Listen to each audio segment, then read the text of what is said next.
4 puskesmas kembali melayani vaksinasi di Sabang pada Kamis pagi. Hampir setiap hari puskesmas di Sabang siaga dalam melayani masyarakat untuk divaksin.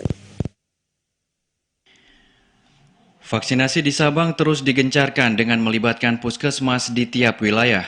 Sebanyak 4 puskesmas kembali melayani vaksinasi bagi masyarakat. Sekitar 100 dosis ditargetkan pada Kamis pagi di Puskesmas Sukajaya, Sukakarya, Jaboy, dan Cotbau. Masing-masing melayani 20 hingga 30 dosis. Salah satu puskesmas yang menggelar vaksinasi adalah Puskesmas Sukajaya yang menargetkan 20 dosis, namun dari pantauan TVRI, warga yang datang sudah melebihi target. Menurut Kepala Puskesmas Sukajaya, Yuni Rizka Fitrina, ada 4 gampong yang dibawahi puskesmasnya, masing-masing Gampong Balohan, Imele, Ujung Kareng, dan Anoy Itam. Hingga November 2021 ini, pihaknya sudah melakukan vaksinasi sekitar 1.295 orang. Dari target vaksinasi sekitar 3.000 hingga 4.000 penduduk layak vaksin.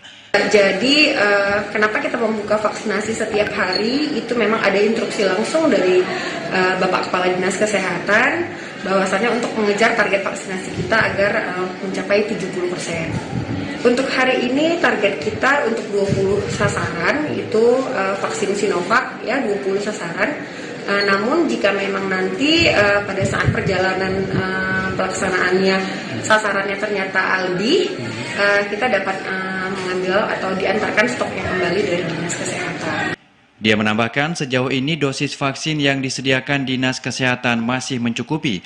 Dikatakan apabila warga yang datang sudah melebihi target, maka vaksin akan langsung ditambah oleh Dinas Kesehatan setempat. Selain 4 puskesmas, Polres Sabang juga melaksanakan vaksinasi pada pagi ini dengan menyediakan 80 dosis vaksin, sementara vaksinator berasal dari klinik Polres setempat.